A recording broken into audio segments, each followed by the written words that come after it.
مصطفیٰ کی دی ہوئی صورت نہیں ہے۔ داڑھی رکھنے میں شرم آتی ہے ہمیں، تعویذ پیر اگر آدھا کلو کا دے دے اسے بھی لٹکا لے گا۔ میرے مصطفیٰ کی دی ہوئی چند گرام کی یہ سنت نہیں رکھ پاتے۔ کیا کیا نہ کیا تمہارے لیے آمینہ کے لال نے، کون سی قربانی نہ دی میرے مصطفیٰ نے۔ میں صاف کہتا ہوں صاحب مجھے جنت بانٹنی نہیں آتی، جنت بانٹنا حسنین کے نانا کا کام ہے۔ میں کچھ کڑوی سچائیاں رکھتا ہوں، کیا کیا نہ کیا مصطفیٰ نے۔ تمہیں پتا ہے پوری زندگی میرے مصطفیٰ نے ظاہری زندگی امت کے لیے لٹائی۔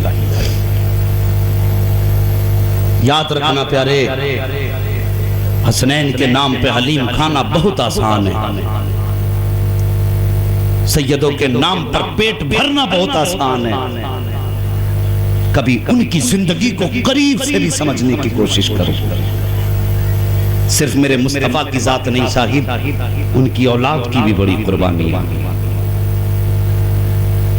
جانتے ہو میرے نبی کی زوجہ محسنہ اسلام حضرت سیدہ خدیجۃ الکبریٰ رضی اللہ تعالیٰ، پوری کائنات پہ اسلام کا احسان ہے لیکن حضرت خدیجہ کا اسلام پہ احسان ہے۔ ان کو محسنہ اسلام کہا گیا، پوری زندگی نبی کے شانہ بشانہ گزاری، قدم با قدم گزاری، اور جب دنیا نے دروازے بند کیے تھے تب حضرت خدیجہ نے اپنا دروازہ کھولا۔ ہم 150 روپے دے کر کے سمجھتے ہم نے مسلمان ہونے کا قضا کر دیا۔ مسجد میں بوری 2 بوری دے کے 6 مرتبہ اعلان کرائے جاتے، اعلان کرو ہم نے حصہ لیا ہے۔ تو نے کیا حصہ لیا جانتا ہے؟ جب میرے نبی نے نکاح فرمایا حضرت خدیجۃ الکبریٰ سے، جب سرکار نے پہلا قدم چوکھٹ پہ رکھا، سیدہ اٹھ کے کھڑی ہو گئی، آقا ذرا ٹھہر جائیے میں آ رہی ہوں۔ میرے نبی ڈھک گئے۔ جوانوں، شادی کی پہلی رات میں تحفے بنواتے ہو بیویوں کو دینے کے لیے، کوئی 1 تولے کا ہار، کوئی 2 تولے کا ہار، کوئی 10 تولے کی چین، یہ بیویوں کو تحفے دیتے ہیں، یہ رسمیں ہیں۔ مگر کیا کوئی وہ کر سکتا ہے جو حضرت خدیجۃ الکبریٰ نے کیا؟ جانتے ہو کہا ٹھہریے یا رسول اللہ، میرے نبی ٹھہر گیا۔ خدیجہ کیا بات ہے ٹھہر گئے؟ آپ نے اپنا تکیہ ہٹایا اور سونے کے سکوں کی تھیلی اٹھا کر کے لائیں، اور مصطفیٰ کے قدموں پہ ڈال کے کہا آقا ابھی صرف اتنا ہے قبول فرما دیجئے۔ آقا یہ تیری جوتیوں پہ قربان، میرے مصطفیٰ آپ کی نالین پہ یہ سب قربان۔ اللہ اکبر۔ وہ حضرت خدیجۃ الکبریٰ، وصال کا وقت قریب آیا۔ ہاں اسلام کی قدر کرو صاحب، اسلام کی قدر کرو، نعرے لگاؤ اچھی بات ہے، لیکن نعرے سے زیادہ ضروری ہے اپنے دل کے اندر سدھار پیدا کرو۔ اگر یہ صحیح نہیں ہے تو کچھ صحیح نہیں، اور یہ صحیح ہے تو سب صحیح۔ مزہ تو تب ہے زبان خاموش رہے، دل نعرے لگائے۔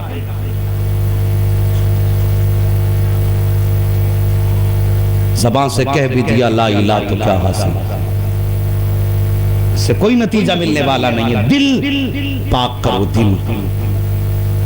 وصال کا وقت آیا، سیدہ کائنات حضرت سیدہ فاطمہ الزہرا رضی اللہ تعالیٰ عنہ ماں کے سرہانے بیٹھی ہیں۔ اماں خدیجۃ الکبریٰ نے بلایا، فاطمہ لبیک یا امی، ماں میں حاضر ہوں۔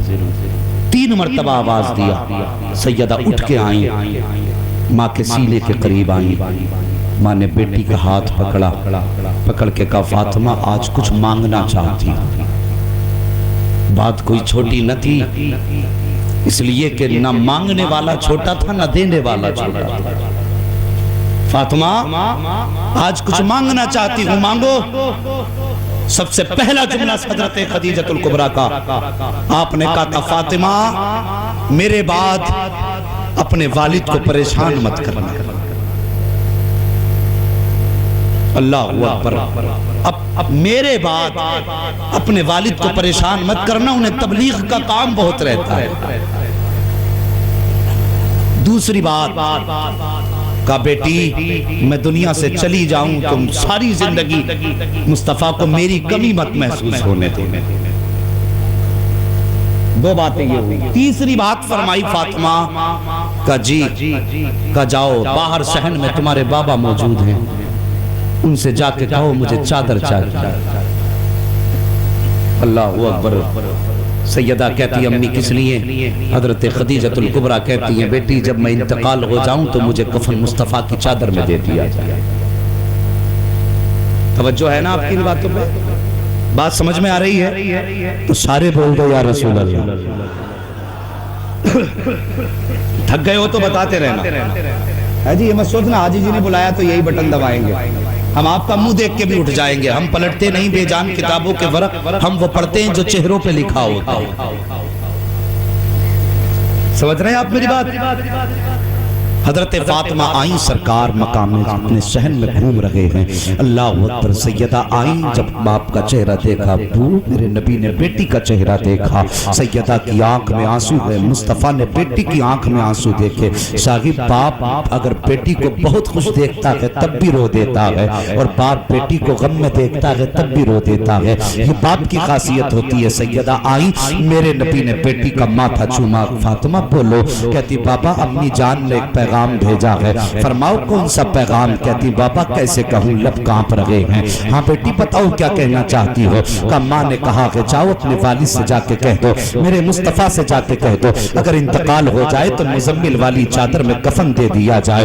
میرے نبی فرماتے ہیں فاطمہ یہ کیوں کہہ رہی ہیں؟ اللہ اکبر. سیدہ کہتی ہیں کہ بابا یہ تو مجھے نہیں معلوم ہے, میرے سرکار نے اتنا سنا. سیدہ کو گود میں اٹھایا, حضرت خدیجۃ الکبریٰ کے پاس آئے ہیں. آنے کے بعد کہا تھا خدیجہ کیا کہنا چاہتی ہو؟ عرض کرتی ہیں سرکار میرا انتقال ہو جائے تو مجھے مزمل والی چادر میں کفن دے دیا جائے. خدیجہ کس لیے؟ کہا سرکار ساری زندگی میں نے آپ کے ساتھ گزاری ہے, قدم بقدم چلی ہوں, اسلام کے لیے اپنی دولت کو قربان کیا ہے, لیکن سرکار میں چاہتی ہوں جب قبر میں پہنچوں فرشتے مجھ سے پوچھیں کیا لے کر کے آئی ہو تو میں کہوں گی کہ فرشتوں دیکھو تمہارے محبوب کی چادر رحمت لے کر کے آئی ہو. اللہ اکبر. اتنا سننا تھا. میرے نبی نے نبوت والی چادر کاندھے پہ رکھی ہے, ہاتھ آیا ہے کاندھے پر, ابھی ہاتھ کاندھے پر آیا ہے. آقا فرماتے ہیں اے خدیجۃ الکبریٰ تو نے صرف چادر مانگی ہے, تیرا اتنا احسان ہے مجھ پر, اگر کھال مانگ لیتی تو وہ بھی اتار کے دے دیتا. اتنا کہہ کے جیسی چادر پہ ہاتھ رکھا ہے جبریل امین آ جاتے ہیں, کہتے میں بھی چادر نہ دو. رب فرماتا ہے اے مصطفیٰ اس چادر کو کاندھے پہ رکھو, اس لیے کہ اللہ نے خدیجہ کے لیے کپڑے کی چادر نہیں بلکہ اپنی رحمت کی چادر کا انتظام فرما دیا. اللہ اکبر. یہ حضرت خدیجہ